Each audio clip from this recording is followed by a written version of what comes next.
Has your game been lagging, freezing, or even randomly disconnecting? Well, good news is Blizzard is still working on it. Hopefully, by the end of this week, all of the server and stability issues will be handled. They dropped a hotfix today. They also released the end date for Season 7 and the start date for Season 8. And we're also going to be looking at a brand new video that they released that's going to break down the entire season for us. This video, if you haven't seen the video that I put out, will also be a great tool for you. If you wanted to watch this, it will break down every aspect of the season, how to go about it, and what to do. We're going to hop over into the bug fixes first. What they're going to be doing is they're going to be pulling down the cleansing Pyres. They have been leading to some players crashing on the back end, and we will be fixing this and releasing a hotfix tentatively scheduled for tomorrow to bring them back online. In the meantime, we will be disabling them from appearing in the headhunt zones until the hotfix comes online. Thank you for your understanding, and we look to have these back up ASAP. So they're going to be getting these back online hopefully tomorrow. That's what the timeline is. So they'll be appearing back into the zone, which I'm actually very excited about because this is my favorite farm for Restless Rot. You get so much Restless Rot per pyre. If you haven't checked one out yet, tomorrow, make sure you go out there and look for it once the hotfix drops. We also got the official start date of Season 8. Season 7 will be ending on April 15th. That is actually quite a long ways away. So if anybody's out there that is worried about finding all the best gear right now, getting all of your gem fragments right now, finding fugitive heads right now, we have a lot of time. The game is supposed to have a little bit of a grind to it, so enjoy the process. We have all the way until April 15th to find all the gear that you want, get everything up and running, all of your end game builds, and hit those pits hard. This will be slightly shorter than last season, and if you were like me, I was chomping at the bit to get into Season 7, so we won't have to wait quite as long this time before we can hop into the brand new season. I'm very curious to see what they're going to have for this seasonal theme. Very excited about it already. We have just gotten started with the Witch Powers, which I'm having a blast with. I want you guys to let me know what you think of this season in the comments. I am actually very excited to see if hopefully maybe we're going to bring some of this stuff back. Out of all of the stuff that's in this season, what do you think would be the best and most fun thing to carry over from Season 7 into Season 8?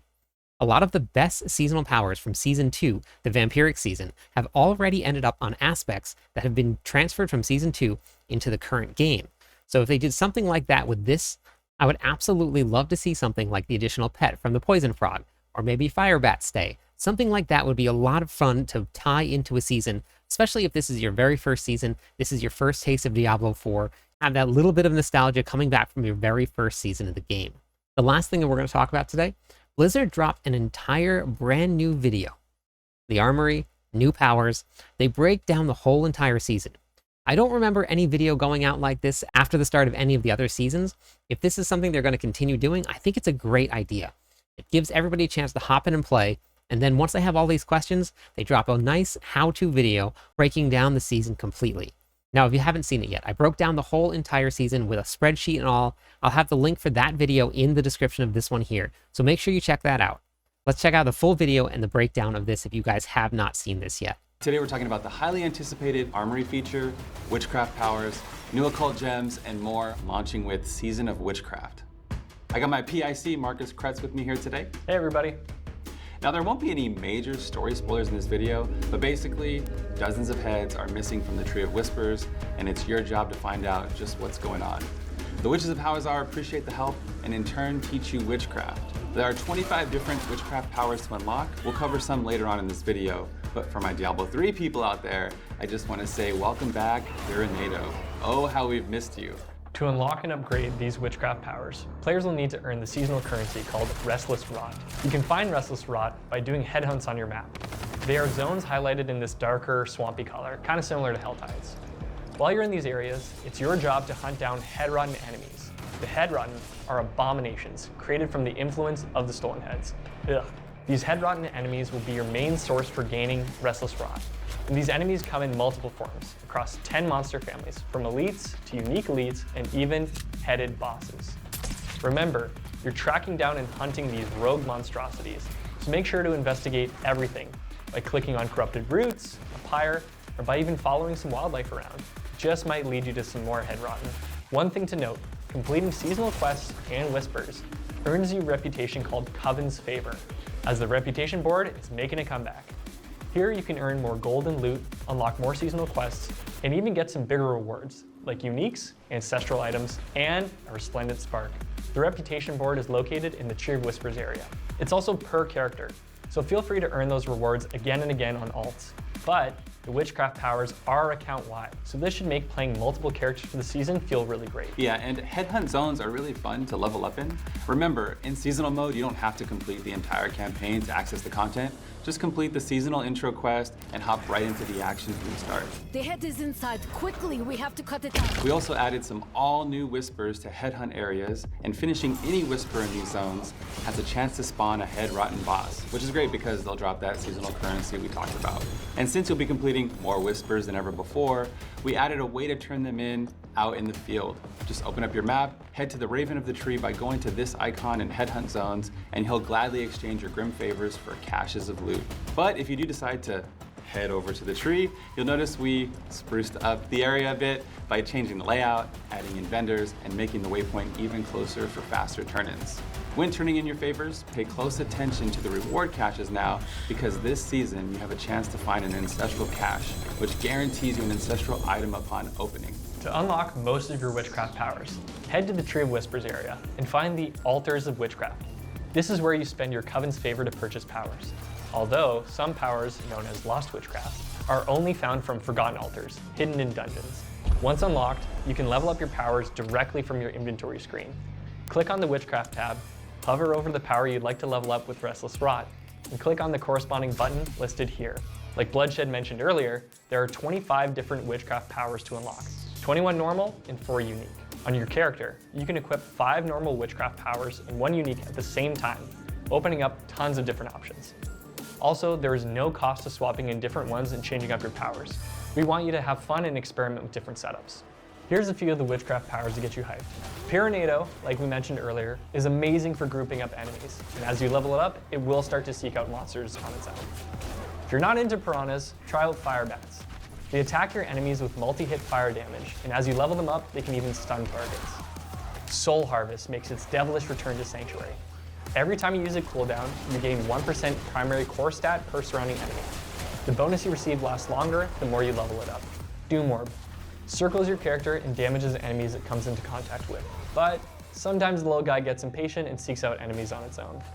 Doom Orb also gets stronger when it hits a boss or kills a monster, until it eventually explodes, dealing fire damage. Don't worry though, they'll always come back. What I also like is that these powers can synergize with your main build. You'll find that some of them grant character stats, like critical strike damage, damage reduction, overpower damage, vulnerable, and so forth. Another cool thing is how the powers can play off each other since they have specific tags. For instance, you can use Aura of Siphoning, which damages targets all around you, and combine that with the Witchcraft power Aura Specialization, which boosts the size of your auras. Now you have an even greater death radius.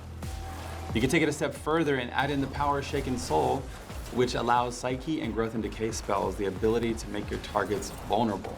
So keep an eye out for interesting Witchcraft powers that you can combine together for even greater effects. These Witchcraft powers also synergize with Occult Gems. Occult Gems are a new seasonal gem type that go in your jewelry slots only, so they won't compete with runes. They exist side by side. We didn't want other socketables like rubies and skulls to compete with Occult Gems either, so we added defensive stats to Occults, like armor and all resistance. Occult Gems are acquired from turning in the missing heads you find to one of the witches and crafting them. These gems also help to further specialize and enhance the Witchcraft powers you're already using. You can see here that with Friend of the Bog, you can get primary core stat, life, and even gain unhindered for using 3 or more Growth and Decay abilities. Reminder to read those spell tags listed here. There are some other great options like Moonlight Ward, which gives you damage reduction and max resistance to all elements for each spell rank of your equipped unique gem. There are lots of other bonuses to look out for, like movement speed, a chance to pull enemies in, a gem that boosts your character's ultimate damage, a gem that makes your damage over time effects tick even faster, one that helps you gain more barrier, and the list goes on. I guess it's a great time to have the Armory, eh? You're right, Ruben. Our budget. The Armory is finally here, and it's available to both seasonal and eternal players. You can now save and swap and name up to 5 of your builds per character, including loot, skill points, and Paragon points. The Armory is for players that really want to try different setups. If you wanted to run speed loadout for running dungeons, you can visit the Armory and swap to it. Or perhaps you want a tankier, sturdier loadout for pushing the pit. Swap to that. Or maybe you want to experiment with a different build entirely. The Armory's got you. No more spending precious time reallocating all those Paragon points and glyphs. The system will remember each setup and pull the gear from either your inventory or your stash space, as long as you don't salvage it, of course. To help with accidental salvaging, your Armory items will be automatically favorited and tagged with this text and icon. Pretty neat, eh? This feature costs nothing to use, so save and swap, rejig, tinker, galvanize, experiment, and theory craft as many times as you wish. To find the Armory, head to this icon on the map, found in every major city. And if you die on hardcore, well, they'll bury you with your loadouts, since they're tied to each character specifically. Some other changes you can expect to see are class-specific quests. If you've done them once, you never have to complete them ever again. We always strive to respect the player's time, all while making things feel rewarding as well. It's definitely a balance. Also, when a unique item has more greater affixes, the minimum roll of the unique power will be higher per GA. To better align with the power of the item, this should help those 3 and 4 greater affix items to feel really impactful. And your Codex of Power will be happier because when an ancestral item drops, it will now be in the top end of the legendary aspect rank. So you should have an easier time maxing out your powers. And in general, we've increased the ancestral legendary drop rate across the board, hopefully finding a solid balance there. And finally, for Vessel of Hatred players, we're updating over 15 runes and adding in 3 all new ones to find. 1 rune for Druid Lightning Bolts, and 2 that help you generate offering in different ways, by casting non-basic skills, and the other for having active summons. Oh, nice. Yay for pet builds. Again, thank you for all the kick-ass feedback and the suggestions, it really does help. That will be all for this video, and we'll see. So that's it, a great breakdown of everything that you need to know about this season. If you've made it this far and you haven't joined us in Discord, click the link at the top of the description of this video, click that icon that looks like the Discord icon, that'll take you right to our server. There's a lot of people that are playing Diablo 4 right now, and they would love to have more people in there to play with. We have a trading channel, we have voice chat, we have everything that you're gonna need to get your season off to a great start. I'm live every night. I would love it if you stopped by, said hi, theory crafted with me. Catch you on the clip side.